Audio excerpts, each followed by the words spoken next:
टोर classes. सो हम एक और वीडियो लेके आए हैं जीडी के एक पेपर को जो कि 20 फरवरी शिफ्ट 3 में हुआ है। तो चलिए इस क्वेश्चन पेपर को हम लोग सॉल्व करते हैं। तो पहला क्वेश्चन हमारा ये है कि 6 दोस्तों की लंबाई है 144 औसत लंबाई। तो जब भी ऐसे दिया रहेगा औसत लंबाई तो उसे हम लोग इनटू कर लेंगे जितने दोस्त दिए रहेंगे उससे। तो इसे इनटू करेंगे तो ये आएगा आपका 864। ठीक है, इसमें से एक दोस्त जो कि 150 सेंटीमीटर लंबा छोड़ देता है। तो ये 4, ये 1, ये 7, इतने बचे हैं। अब दोस्त कितने बचे हैं? 5। तो इसे हम लोग 5 से डिवाइड कर देंगे तो बाकी पाँचों का औसत निकल जाएगा। तो आएगा 142.8। ठीक है, नेक्स्ट क्वेश्चन बोले क्रय मूल्य और विक्रय मूल्य का अंतर 264 रुपये है। लाभ 33% है तो विक्रय मूल्य कितना होगा? तो ये 200 अंतर जब दिया होगा तो यही तो एक्चुअली लाभ हो गया। तो हमें 33 इक्वल टू 264 दिया हुआ है। हमसे पूछा गया है विक्रय मूल्य, तो 33% लाभ हुआ है मतलब विक्रय मूल्य कितना हो जाएगा? 133। 100 क्रय मूल्य, 33 जोड़ें विक्रय मूल्य, तो हमें 33 इक्वल टू निकालना है बस। इसे काटेंगे, ये कटेगा 8 बार में, या 8 से मल्टीप्लाई करेंगे तो 1064। नेक्स्ट क्वेश्चन, ए और बी अकेले एक काम को 20 और 60 दिन में कर लेते हैं। तो ए और बी, ये 20 पहले लिख लेते हैं ऐसे हम लोग क्योंकि आसानी हो जाएगी हमारे लिए। इसका एलसीएम लेंगे तो 60 आएगा। ये 3 बार में कटेगा, ये 1 बार में। ये एक्चुअली क्या निकला? 60 हमने पूरा काम माना था और 20 दिन में 60 काम करते, एक दिन में 3 काम, ये एक दिन में 1 काम। अब बोला गया है कि उन्होंने एक साथ काम शुरू किया लेकिन ए ने कुछ दिनों के बाद काम छोड़ दिया। बी ने बचा काम, शेष काम 12 दिन में किया। मतलब 12 दिन मतलब बी अगर एक दिन में एक काम करता है तो 12 दिन में 12 काम करेगा। टोटल काम कितना था? 60। 60 में से 12 काम हो गया तो बचा कितना? 48। 48 को कौन कर रहे हैं? ए और बी मिलकर। तो ए और बी मिलकर एक दिन में कितना कर रहे हैं? 4 काम। तो 48/4 कर देंगे हम लोग तो निकल जाए कितना दिन लगेगा? जो कि होगा 12 दिन। अगला क्वेश्चन, 4 संख्याओं का औसत 52 है। पहले 2 संख्याओं का औसत अन्य 2 संख्याओं के औसत का 3 गुना है। तो जब भी ऐसा क्वेश्चन रहेगा, चारों का औसत दिया है आपको 52, तो 4 संख्या a plus b plus c plus d का योग कितना हो जाएगा? 52 × 4 जो कि आएगा 208। तो हम मान लेते हैं कि हमें देखिए अगला भी पहले 2 संख्याओं और आखिरी 2 संख्या के ऊपर काम करना है। तो हम इसे अलग अलग मान, इसे x मान लेंगे, इसे y मान लेंगे। ठीक है, तो बोला कि पहला संख्या है का औसत दूसरे संख्याओं का, संख्या y का 3 गुना है। तो 2 2 कट गया तो x/y कितना आ गया हमारे पास? 3/1। ठीक है, मुझसे पूछा पहला 2 संख्या, पहला कितना है? 3। पहले इन दोनों का सम कितना आ गया? 4। तो 4 इक्वल टू कितना आ गया? 208। तो 1 इक्वल टू कितना आ गया? 52। तो 3 का पूछा है तो 3 × 52। ठीक है, फर्स्ट क्वेश्चन। अगला क्वेश्चन, एक कुर्सी का अंकित मूल्य इतना है। इसमें अगर 10% का छूट दिया गया मतलब 90% बचा होगा। अब इसके बाद और एक x% का छूट दी, जैसे हमने यहाँ पे 10 से घटा के 90 लिखा है वैसे 100 से x घटा के फिर नीचे यहाँ पे लिखेंगे। तो कुर्सी के दाम कितना? 350। देखिए यहाँ पे पहले जीरो से ख़त्म कर लेंगे। यहाँ पे ऊपर में 3 एक 4 जीरो है, नीचे भी 4 जीरो कैंसिल हो गया। फिर 5 से काट लेंगे, कटेगा 6, 3 0। 9 से काट लेंगे, कटेगा 70। अब 100 माइनस एक्स है तो एक्स हो जाएगा प्लस में, 70 आएगा माइनस में। तो 100 में 70 गया 30, तो 30 हमारा आंसर हो गया। ठीक है, अगला क्वेश्चन, इसमें आपके पास 880 प्लस 41/14 × 84 माइनस 26। तो ये काटेंगे हम लोग, ये 84 था सॉरी, 6 बार में। तो ये कटेगा आपका आएगा 246। ये घट जाएगा तो 0 2 2। तो 880 प्लस 220 1100।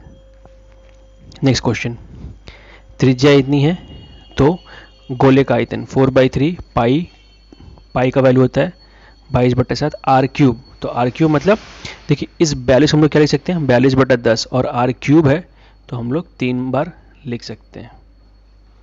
ठीक है, तो 7 से काटिए, 6 बार में, 3 से काटिए, 2 बार में। इन सबको गुना करेंगे अगर आप तो आएगा 3 1 0 4 6 4।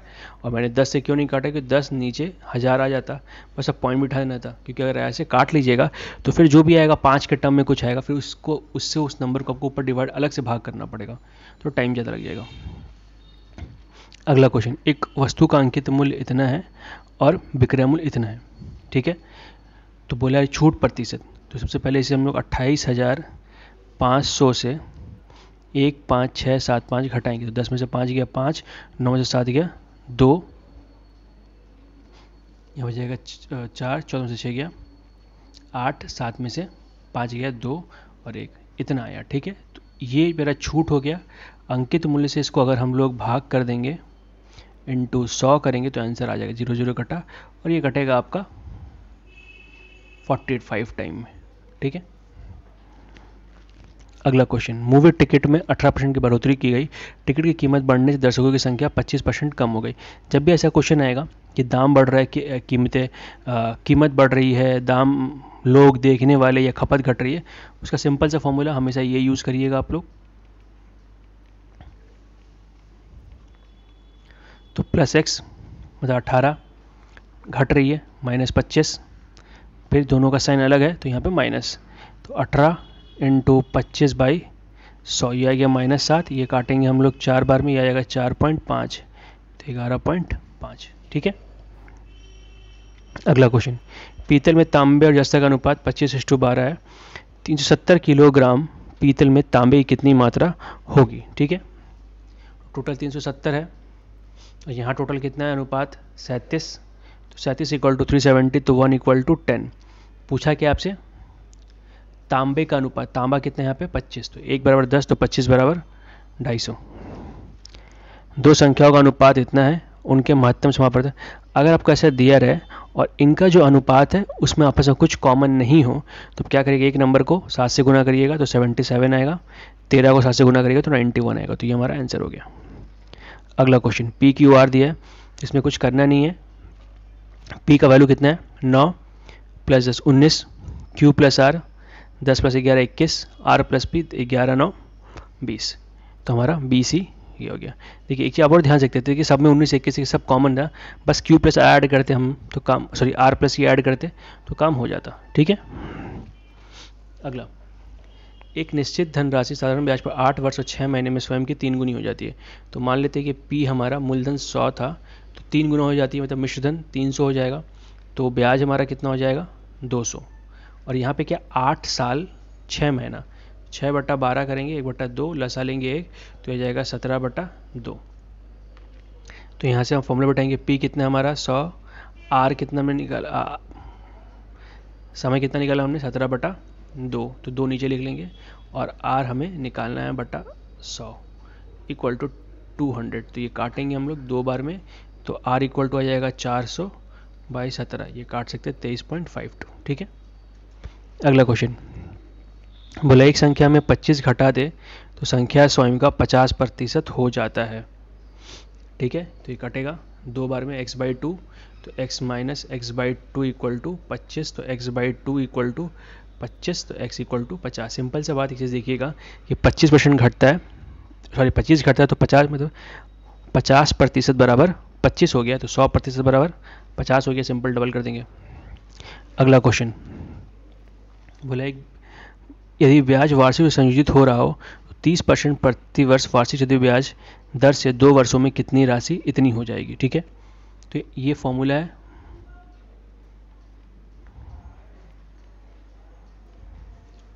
ठीक है। तो ए हमारा कितना है 9464, पी हमें निकालना हो जाएगा 1 + 30/100 2 बार में, ठीक है। तो ये 13/100 आ गया, तो P इंटू आ जाएगा 169/100, ठीक है। और ये 169 इससे कटेगा आपका 56 बार में, ये मल्टीप्लाई हो जाएगा 5600, ठीक है।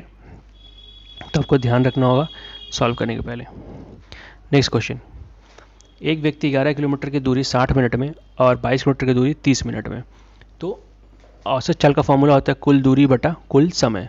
तो कुल दूरी कितना हो गया 11 + 22, कुल समय हमें निकालना पड़ेगा, तो 60 मिनट और 30 मिनट, ये तो 1 घंटा हो गया, और ये कितना हो गया आधा घंटा हो गया, तो 1 + 1/2, नीचे आएगा 3/2, ऊपर आएगा 33, 3 से कटा ये 11 बार में, यहाँ के मल्टीप्लाई हो गया 22। अगला क्वेश्चन, इसमें सबसे पहले हम इसका काम करेंगे, तो हो जाएगा 24 × 4 / 16। बहुत लोग क्या करते हैं, भाग है 4 आया 4 गुना कर, ऐसे नहीं होगा, ये 4 आएगा, 4 से कटा ये 6 बार में, फिर का काम करेंगे, तो 6 इंटू 4 24, 24 डिवाइड बाई 24 1, तो कितना है 19 इंटू 1 19 आंसर। अगला क्वेश्चन 16 इंटू ये 13 हो जाएगा जोड़ के पहले, 13 इंटू 14 ये 50 माइनस 24, 13 आप कॉमन ले लीजिए, 16 माइनस 14 नीचे आ जाएगा 26, ये कटा 2 बार में, ऊपर भी 2 आएगा, 2 2 भी कट गया, 1 आंसर। ठीक है। अगला क्वेश्चन 18 पुरुष किसी काम को 13 दिन में कर सकते हैं, 54 पुरुष, तो formula M1 D1 M2 D2, M1 कितना है पहले 18, दिन कितना है 13, ये हो गया 54, ये हो गया D2, तो कटा 3 बार में और ये 13/3 आ गया आंसर। ठीक है, इस तरीके से इसको भी हम लोग सॉल्व कर सकते हैं। बोले एक टेबल का विक्रय मूल्य उसके क्रय मूल्य से 25% अधिक है तो हानि प्रतिशत क्या होगा। तो देखिएगा विक्रय मूल्य को हम लोग 100 मान लेते हैं, तो क्रय मूल्य कितना हो जाएगा 125, हानि कितना हो गया। चलो एक टेबल का विक्रय मूल्य उसके क्रय मूल्य से, अच्छा सॉरी, एक टेबल का विक्रय मूल्य 100 उसके क्रय मूल्य से 25%, अच्छा 25% है, अधिक नहीं है इसीलिए, तो क्रय मूल्य अगर हम लोग 100 मानेंगे तो विक्रय मूल्य कितना हो जाएगा 75। ठीक है, सॉरी 25, 100 क्रय मूल्य और विक्रय मूल्य कितना 25, तो अंतर कितना हो गया 25%, तो यही हमारा आंसर भी हो जाएगा। ठीक है, तो ऐसे करके इसको हम क्वेश्चंस को सारा सॉल्व कर सकते हैं। तो प्लीज़ अगर अच्छा लगा हो वीडियो तो like comment share and subscribe. देखने के लिए thank you and all the best for your exams friends. Thank you for watching.